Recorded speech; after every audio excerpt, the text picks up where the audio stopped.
Bien, tenga su Biblia abierta en segunda de Timoteo. Estamos en el capítulo 3, versículo 14 en adelante. Vamos a llegar hasta el 4, hasta el versículo 5. Y habíamos hablado el domingo pasado de que el apóstol Pablo advierte, y nos advierte no solo a Timoteo, sino también a nosotros, que los tiempos son peligrosos, son salvajes. Y la razón por la cual los tiempos son peligrosos es porque los hombres son amadores de sí mismos.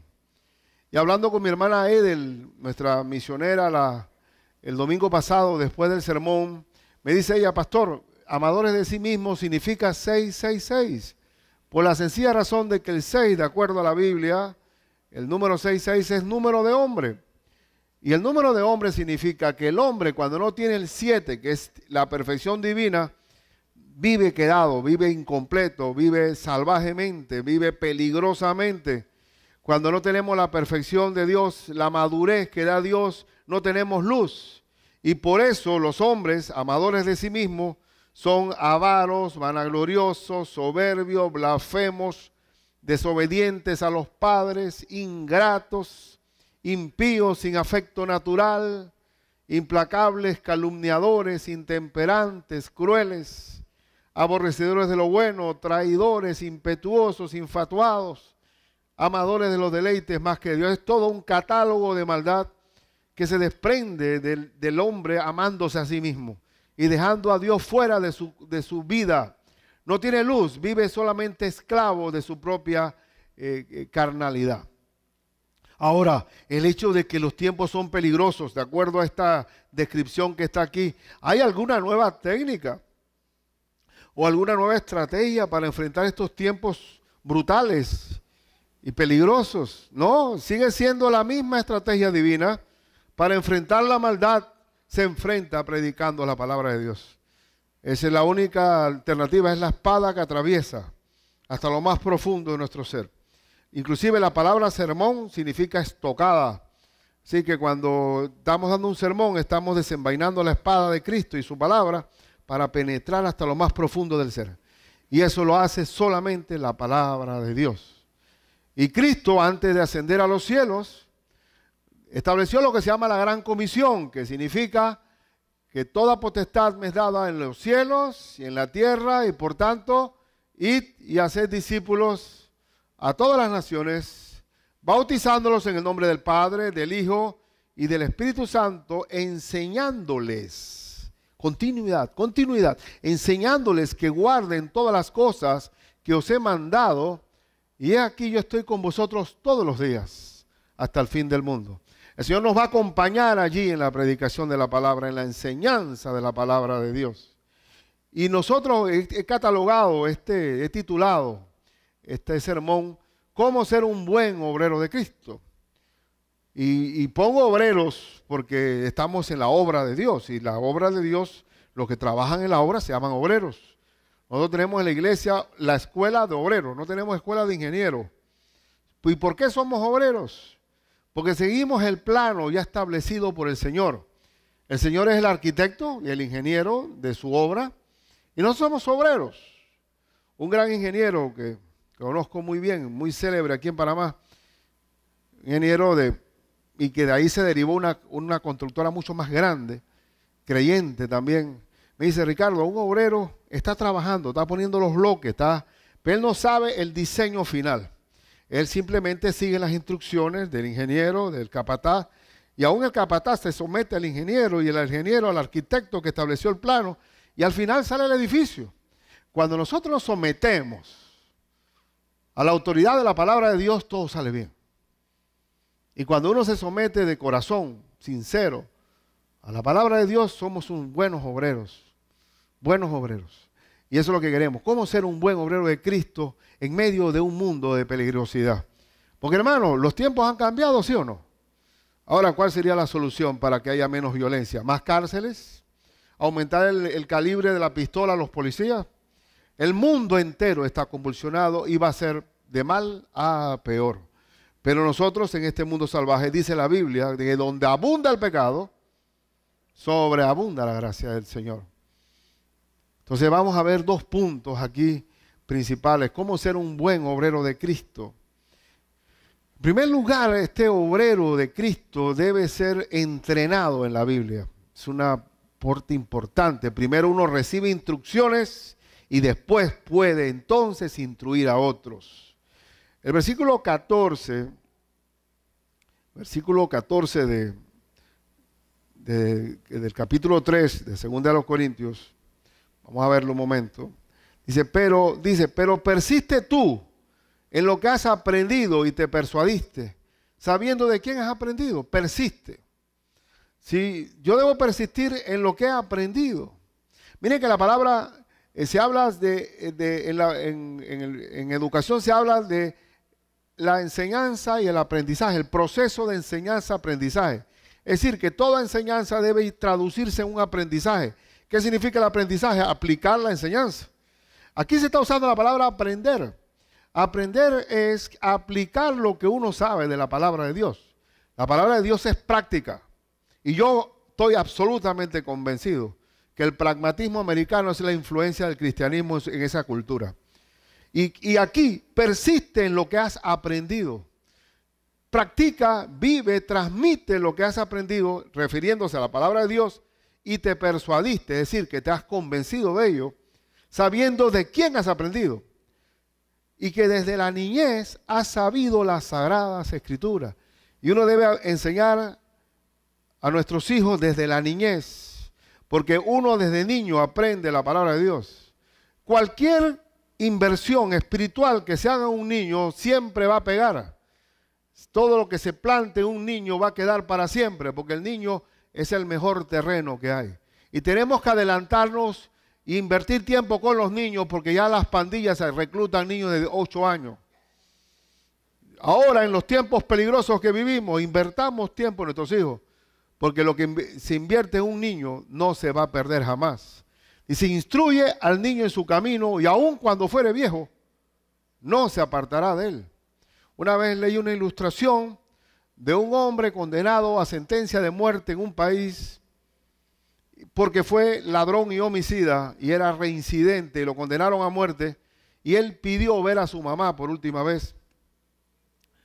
Y cuando ve a la mamá, mamá, quiero susurrarte algo al oído directamente, eso lo comenté yo en la reunión de matrimonios. Y cuando se acerca a la mamá al oído, le desprende un pedazo de oreja y se la arranca así como Mike Tyson. Y todo el mundo dice, los espectadores, qué salvaje este animal, con razón está sentenciado a muerte. Si a la propia madre le ha desprendido la oreja, digo, no, ella tenía que participar de esta pena en alguna manera.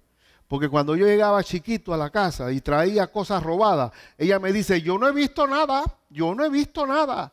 Así que ella fue protagonista, partícipe y aún impulsadora de esta sentencia de muerte. Así que algo de la pena tenía que haberle caído. Y nosotros, si no estamos enseñando lo bueno de Dios, porque dice la Biblia, el que sabe hacer lo bueno y no lo hace, le es pecado, alguien va a encargarse de instruir a nuestros hijos. O que es una responsabilidad, no es el Día del Padre, vamos a guardar un poco de calibre para el próximo domingo, pero tenemos que, de paso les digo, no es el hecho que tengas un buen plasma high definition en tu casa que estás colaborando en la crianza de tus hijos. Ay, no, yo quiero darle lo que yo no tuve. No, señor, dale instrucción, porque el que no aconseja al hijo desde chiquito, cuando sea grande después se pregunta, ¿de dónde salió este muchacho? ¿Cómo que de dónde salió si nunca lo criaste? Así que desde invertir desde niño es fundamental. Y dice que desde la niñez has sabido las sagradas escrituras, las cuales te pueden hacer sabio para la salvación por la fe, que es en Cristo Jesús. Y aquí, ¿por qué hay que instruir al niño y a todos, a la iglesia entera en la palabra de Dios? El verso 16 lo dice. Toda la escritura es inspirada por Dios. Toda la escritura, toda la escritura. No hay una parte que sí y otra parte que no. Toda la Biblia que nosotros tenemos es inspirada por Dios. Y como Dios la hizo, es útil ¿para qué? Para enseñar, para redarguir, para corregir, para instruir en justicia. Son 4 resultados que produce la Biblia cuando somos instruidos por ella. Enseñar, redarguir, corregir e instruir en justicia. ¿Qué significa enseñar? Dios ordena hacer esto. ¿Qué es redarguir? Dios cambia inclusive mi manera de pensar. Redarguye, cambia mis argumentos. También me corrige, por ahí no es, eso está malo. Y después me dice, por aquí sí es, eso se llama instruir. Dios produce eso, no es técnica. La palabra de Dios es es soplada, es inspirada por el Espíritu Santo y produce este resultado. El verso que sigue dice lo siguiente: a fin de que el hombre de Dios sea, ¿qué? Perfecto. ¿Cuál es el resultado final de ser instruido por la palabra de Dios? Ser perfecto. ¿Qué significa perfecto? No es inmaculado, con una aureola en la cabeza. Perfecto significa maduro. ¿Y qué significa maduro? Lo que sigue: enteramente preparado para toda buena obra. Eso es madurez. Cuando una persona tiene la capacidad de tomar decisiones claramente en toda buena obra. Una persona, un obrero de Dios, debe ser instruido primeramente en la palabra de Dios. El siervo de Dios, el obrero de Dios, que ministra y no es instruido, no ha sido formado en la Biblia, se conoce como neófito. Neófito es una persona inmadura. Búsquense ahí en la Biblia, en 1 Timoteo 3:6, ¿qué pasa cuando hay un neófito? 3:6 dice: no un neófito, no sea que envaneciéndose caiga en la condenación del diablo. Cuando se le da liderazgo a una persona que no tiene madurez, se envanece, se sopla. Eso usted no ha visto esa situación hasta en la vida práctica, que una persona la promueven a jefe y es otra persona. Ya el hombre ya no almuerza con los compañeros, ya mira diferente, camina diferente, habla diferente. El hombre dice, se le subió el puesto. ¿No has escuchado eso? Se le subió el puesto a la cabeza. Cuando una persona es inmadura, se le sube la vanidad. Y aquí dice, y queda en la condenación del diablo. Porque el pecado del diablo, ¿cuál fue? La soberbia. Que quererle darle un golpe de estado al Señor, porque él se creía, ¿por qué él siempre tiene que mandar? Yo le voy a dar un golpe de estado. Así que la persona neófita está envanecida. Ahora, el buen obrero debe entrenarse en la palabra. Y eso aparece en la Biblia desde el principio de la palabra de Dios. Cuando se dio aquella comisión que se le dio a Josué. Búsquense Josué 1:8. ¿Cuál fue la instrucción que Dios le dio a Josué cuando iba a entrar a la tierra prometida? Josué 1:8.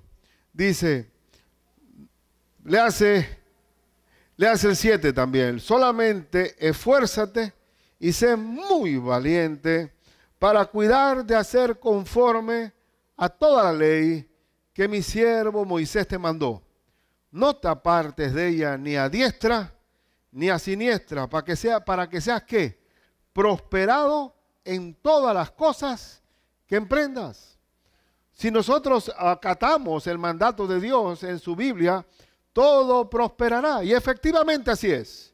Usted no va a encontrar en una iglesia donde se predica la palabra, donde se vive la palabra, no vamos a encontrar mendigos. Y gracias a Dios salimos de los problemas de la vida con la ayuda de Dios. Si somos instruidos por Dios, Dios va a hacer prosperar a sus hijos en toda su integridad.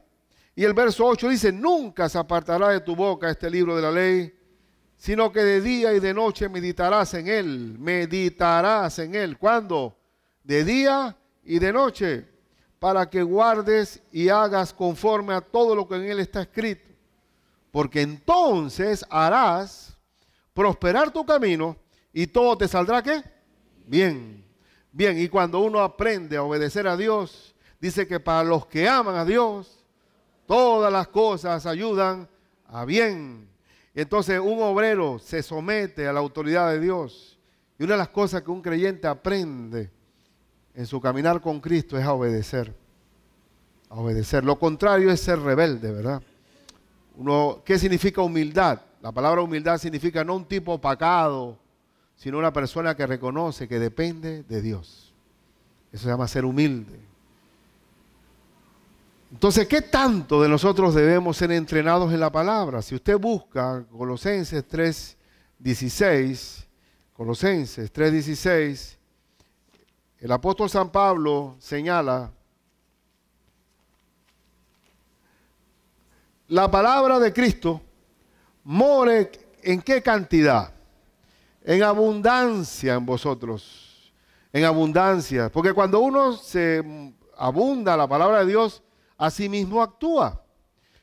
Mora en abundancia en vosotros, enseñándoos y exhortándoos unos a otros en toda sabiduría, cantando con gracia en vuestros corazones al Señor, con salmos e himnos y cánticos espirituales. Porque uno es lo que piensa. Yo soy resultado de cómo pienso. Si yo me saturo de la palabra de Dios, así mismo actúo. Yo soy producto de mi crianza. Soy producto de mi cultura. Soy producto de mi educación. Soy producto de los golpes de la vida. Pero cuando dejamos todo eso atrás y ahora la palabra de Dios pasa a ser mía, entonces el resultado es otro.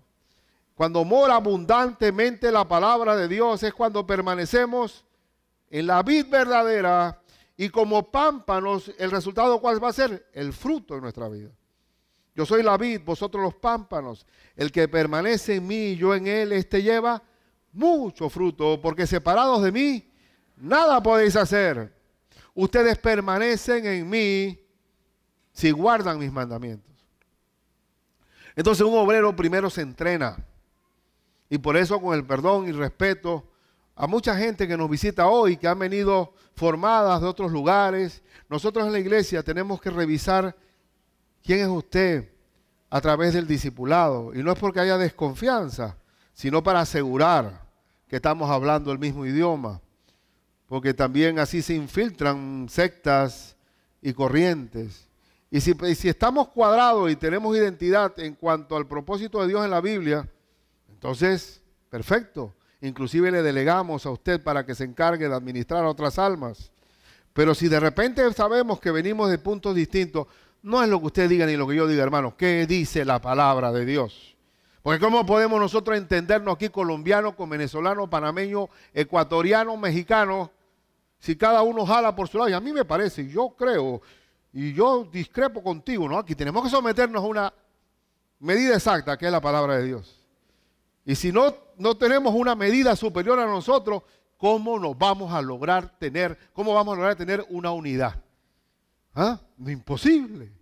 Tenemos que someternos a una norma superior, que es la palabra de Dios. Y por eso que en estos tiempos peligrosos, lo más importante es predicar la palabra. Y sea como sea, Panamá, con este pequeño país, bendito sea con toda la torpeza que podamos tener como país.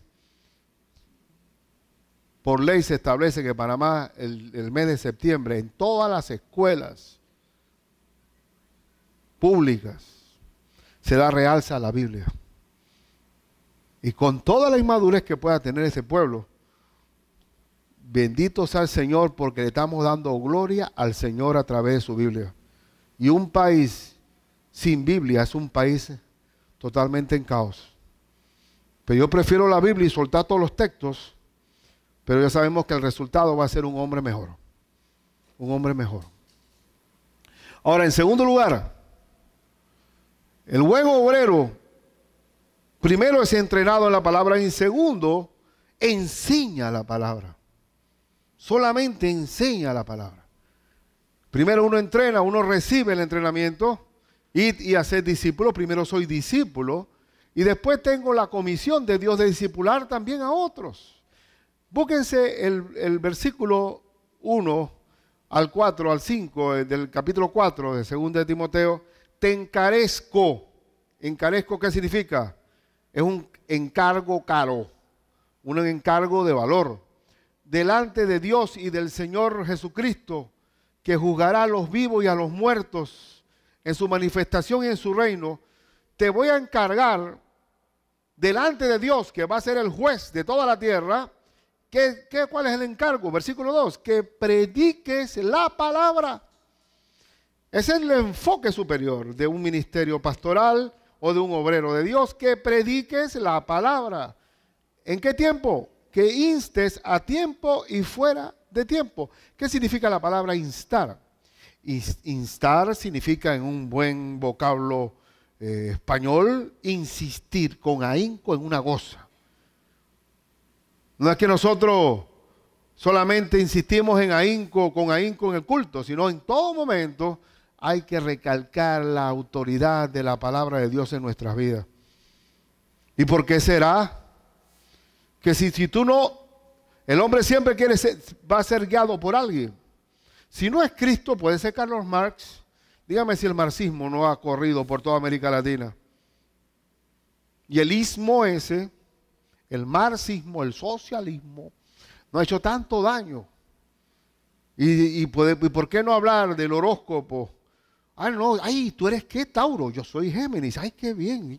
Ay, nosotros nos entendemos. Mira, yo creo que tenemos conexión. Hay algo, hay como la carta astral. Tú leíste, oye, una muchacha que estaba estudiando Derecho conmigo, no se graduó nunca porque cada vez que consultaba la carta astral, no voy a hacer el examen, Ricardo. Me dice que no lo haga. Y no se graduó nunca porque estaba sometida a las mareas, a las lunas y ¿y a qué? A los astros, y bueno, todas estas patrañas intelectuales, yo también las viví. Cuando uno no es nutrido con la palabra, se llena de otras basuras. ¿Cuánta basura hay? La evolución me acuerdo perfectamente cuando llegué a abrigar el origen del hombre que viene del mono, ¿no? Del mono, cuando no hay manera de que la sangre del gorila pueda servir de transfusión para nadie. Y porque el ADN es el ADN, porque Darwin no conoció la genética, así que muy pronto él saltó un salto generacional, por favor. Y sin embargo uno cayó en eso. Cuando uno no predica la palabra, se va sembrando un montón de cosas que no tienen ningún valor. Del Feng Shui, que pon la casa de este lado para que tenga una el imán de la tierra te jale y te saque todo lo que es una mala influencia, no que oye, no que hace ese baño a la entrada, malo, yo no compro esta casa porque hay un baño ahí a la entrada. Esclavos de mil cosas. Cuando se predica la palabra de Dios, estamos enteramente preparados para toda buena obra. Y yo sé que es así por mi propia vida personal. Yo tendía a ser muy filosófico. Cuando fui abogado y escribí una consulta, quería nutrirme escribiendo un montón de vocablos que el que tenía que leerla del otro lado, tenía que tener un diccionario al lado para poder entenderlo. Pero quería presumir de sapiencia, de cosas. Y ahora con Cristo, cuando habla, un sembrador salió a sembrar. Dígame, ¿qué enredo es ese? Todo lo que habla es claro, transparente, diáfano, que no hay manera de poder perderse, porque dice la Biblia que hasta un torpe puede seguir la palabra de Dios. Pero ¿por qué no lo puede seguir un intelectual? Porque su propia vanidad no lo hace tener la humildad de dejarse llevar.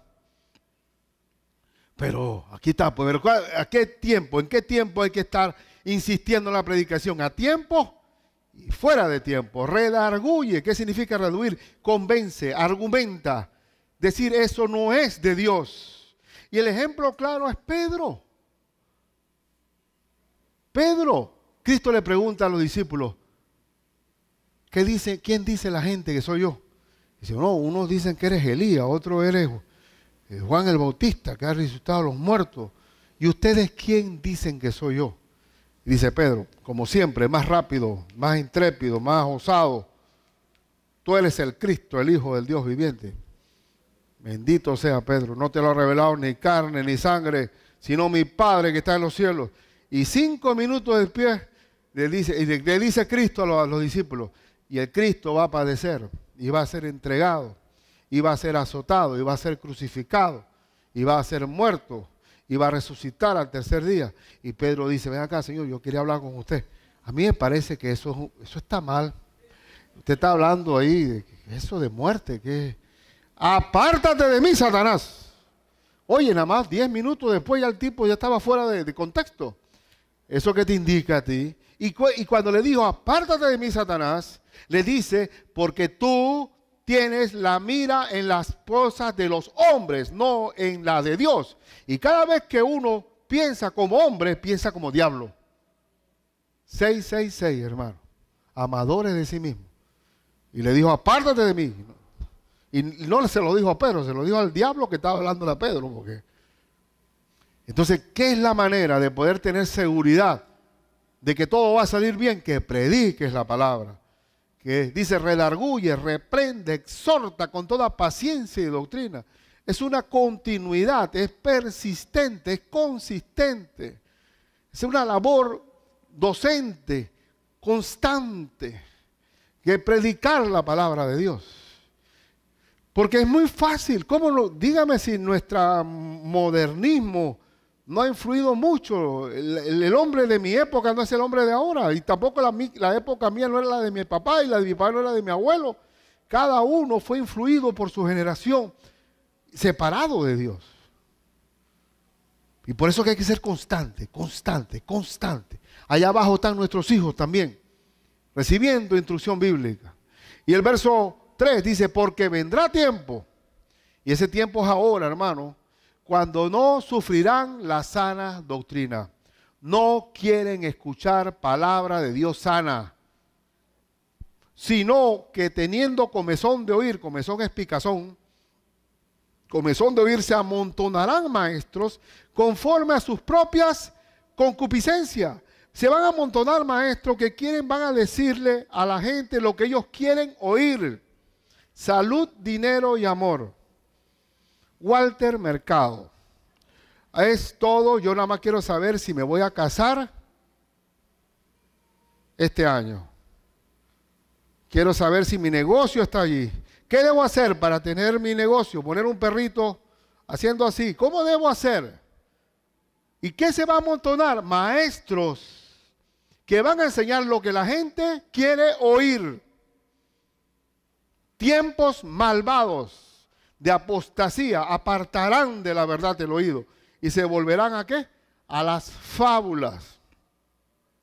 Yo recuerdo antes de renunciar al banco donde fui abogado, yo no vine, y quiero aclarar, yo no vine al ministerio buscando trabajo. Yo tuve 28 años trabajando. Yo sé lo que es un horario y sé lo que es trabajar. Pero me acuerdo que unas compañeras dicen, el licenciado, ¿y usted es pastor? Sí, sí. ¿No tiene una palabra para nosotros? Se sentaron ahí, yo tenía mi Biblia ahí antes de empezar el trabajo.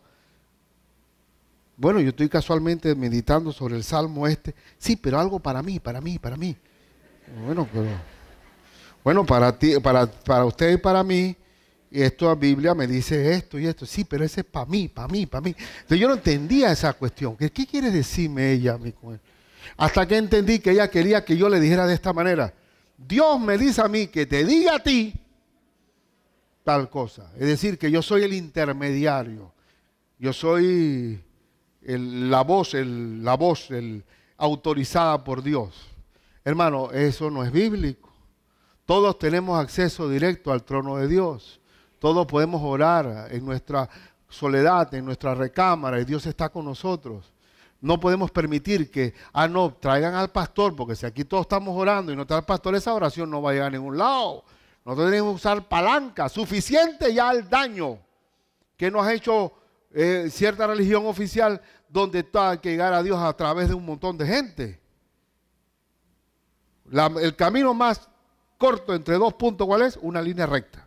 Y Cristo dijo, todo lo que pides al Padre en mi nombre, yo lo haré. Nadie va al Padre si no es a través de mí. Solamente hay una palanca. Cristo Jesús. Cristo Jesús. Y por tanto, yo solamente no podemos apartarnos de la autoridad de la palabra de Dios, porque nos quedamos sin Dios.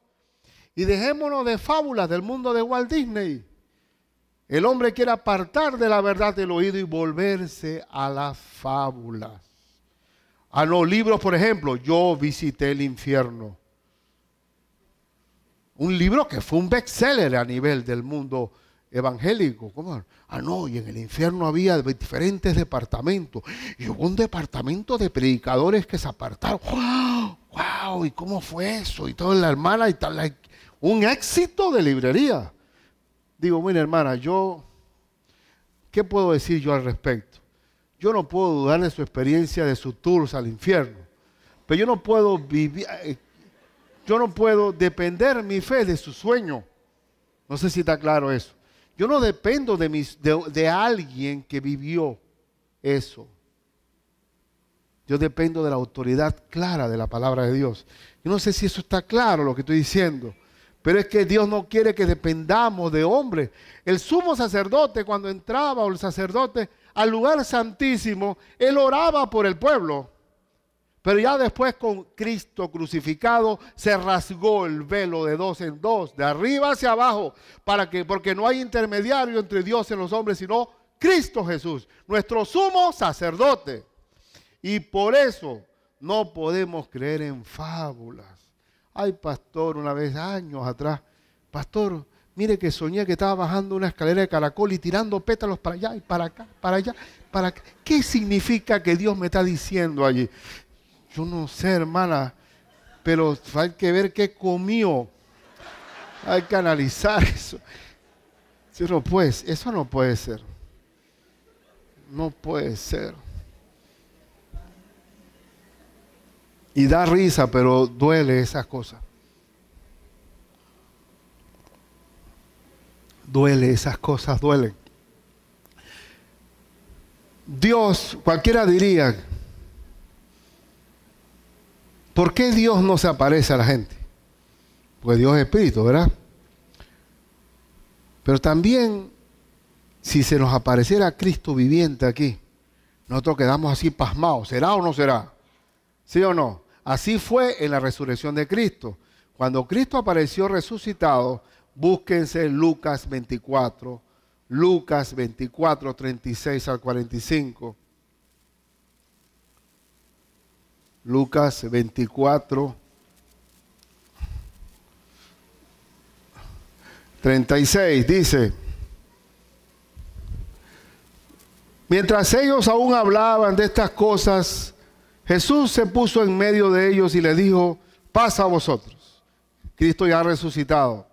Entonces, espantados y atemorizados, pensaban que veían espíritu.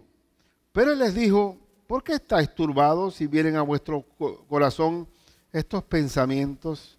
Mirad mis manos y mis pies, que yo mismo soy, palpad y ved. Porque un espíritu no tiene carne ni huesos, como veis que yo tengo. Y diciendo esto, les mostró las manos y los pies. Y como todavía ellos de gozo no lo creían, pues les digo que la aparición física de Cristo no es tan convincente como la palabra de Dios, se lo voy a decir. Y estaban maravillados, les dijo: ¿tenéis algo de comer? Claro, porque un fantasma no puede comer. Entonces le dieron parte de un pez asado y un panal de miel, y él lo tomó y comió delante de ellos. Y yo supongo que y traga, y mira. Entonces dice el 44, y les dijo: estas son las palabras que os hablé estando aún con vosotros, que era necesario que se cumpliese todo lo que está escrito de mí en la ley de Moisés, en los profetas y en los salmos. Entonces les abrió el entendimiento. ¿Cuándo vino el entendimiento? Cuando tuvo contacto con la palabra de Dios. Les abrió el entendimiento para que comprendiesen las escrituras. Y les dijo: así está escrito y así fue necesario que el Cristo padeciese y resucitase de los muertos al tercer día, y que se predicase en su nombre al arrepentimiento y al perdón de pecados en todas las naciones, comenzando desde Jerusalén. ¿Cuándo vino el entendimiento? Cuando comprendieron las escrituras.